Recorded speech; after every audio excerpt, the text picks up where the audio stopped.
Hey people, welcome back to the cabin. This week on Carl's Off the Grid, we are going to do it. We are going out for the black powder hunt. On my end of my rifle video, I asked people if they'd be interested in going along on a black powder hunt, and I got a whole bunch of definitely's. So here we are. I'm going to just jump right into the meat of things. I'm going to explain to you the equipment that I'm using. And for those of you that are black powder hunters, I'm going to give you a helpful hint that has saved me a lot of grief. And we're going to go ahead and then head out into the field and see what we can come up with. On this hunt, I'm not going to be too choosy on any deers. This time of year, the wolves have picked through the deer herd and decimated it pretty heavily. And so if I see a fork horn or a spike buck, I'm going to grab it. And for you sports people, good news in Wisconsin. Just this week, I got a notification on my phone. Wolves were taken off the endangered species list, and they are going to let the DNR manage the wolf pack. So hopefully we can get them down to a healthier sized pack where the wolves will be able to thrive and be healthy. They won't get diseases like mange and all the other nasty things. All the different mites and stuff that come along with having overpopulation. And most importantly, hopefully our deer herd will start to rebound a little bit.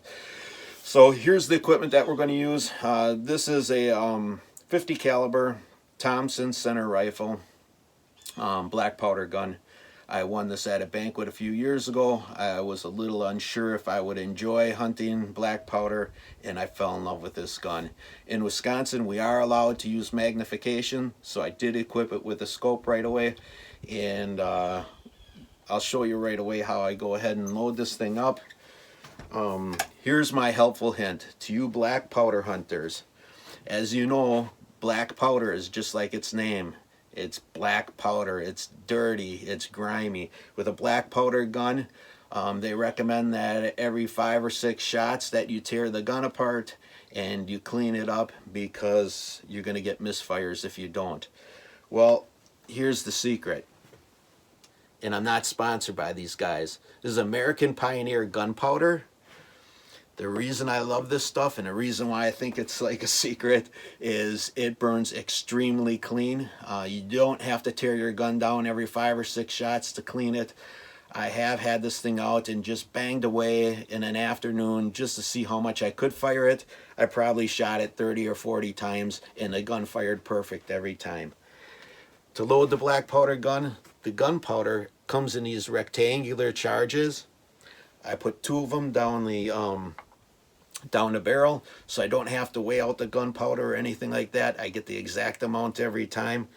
And then because it's an inline, I don't have to use a ball to jam down the barrel. I can get away with a sabot, which is a copper bullet. This one has a ballistic tip on it, and then it has a plastic sheath to help build up the compression. That gets thrown down the barrel. You go ahead and you pack it like you do a regular musket. And then lastly, to get it to ignite and to fire, the action breaks down, and then you can put a 209 shotgun primer in the very back center. You close it, and the gun is ready to go.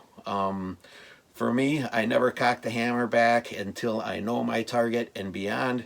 When you are ready to fire, pull the hammer back, and then it's just pull the trigger and you're good to go. So let's get out there. It's Wednesday afternoon. I've got Thursday, Friday, and Saturday to get the job done. Sunday for me, I like to spend at home with the family and unwind a little bit so that I'm ready for work on Monday. All right. I can't wait. Let's get out in the field.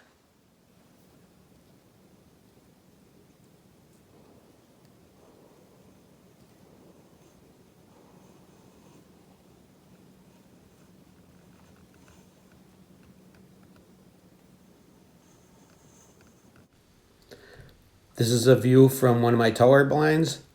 It's about 2 o'clock in the afternoon, 37 degrees. With it being this warm, nothing is moving, but it sure is an enjoyable way to spend the afternoon.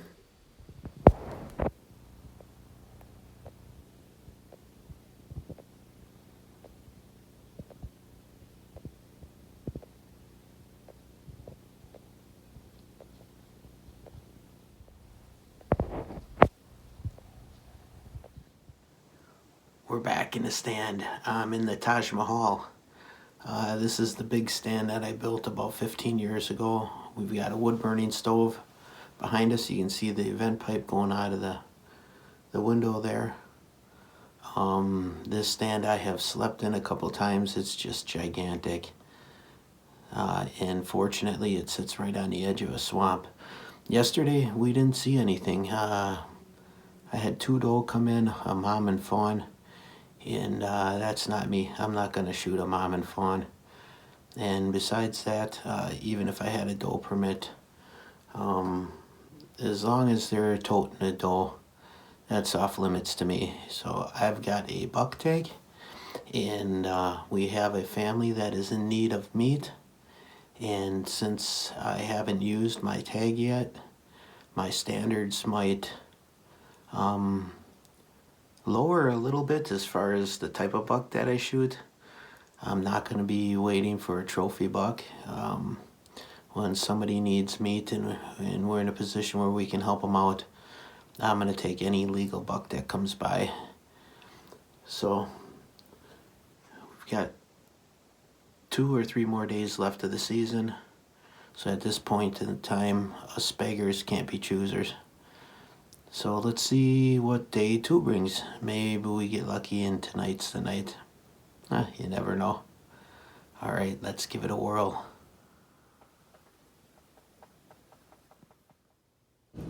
Day 2 was more the same. A lot of beautiful sights, but not a single deer in sight. So I think we're going to switch it up and try hunting on foot and see if that's productive.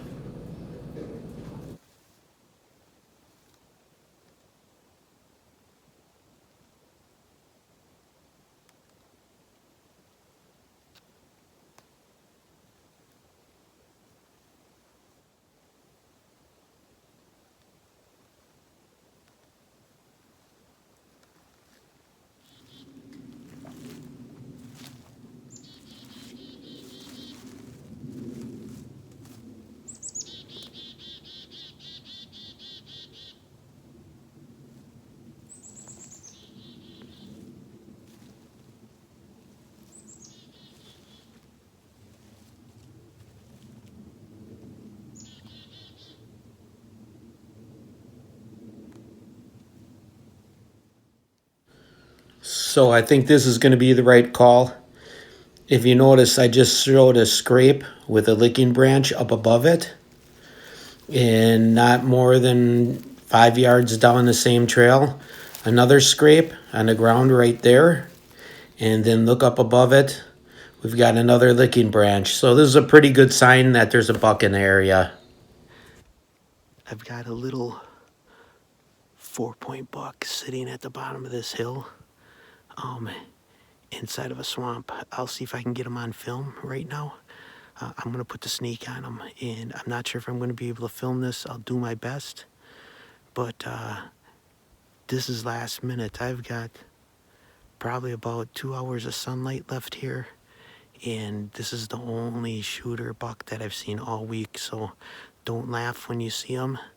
Hopefully we get to harvest him. All right, let's go.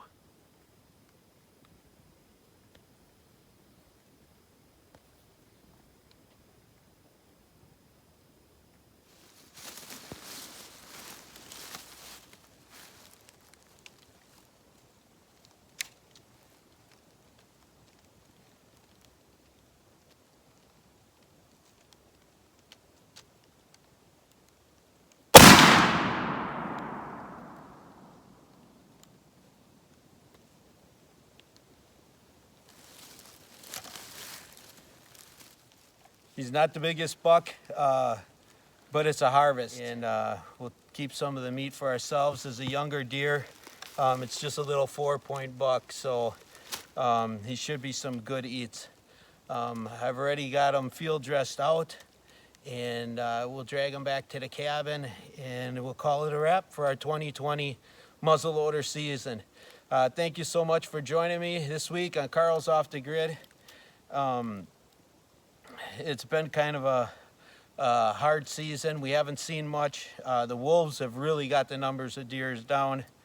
So we'll see what happens from here. While I was out in the woods, I got a text earlier that the feds had left it up to the state now to determine if they want to manage their own wolf population.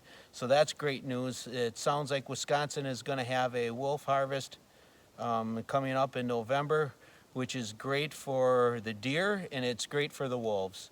Unfortunately, when you get too many wolves in one area, they're just like coyotes, where they'll get full of mites and get full of mange and all sorts of disease, and it's not healthy for the wolf population. So the responsible thing is to manage them to manageable levels. That way the wolves will flourish, and that way the deer herd will flourish. So we'll catch you next week on Carl's Off the Grid.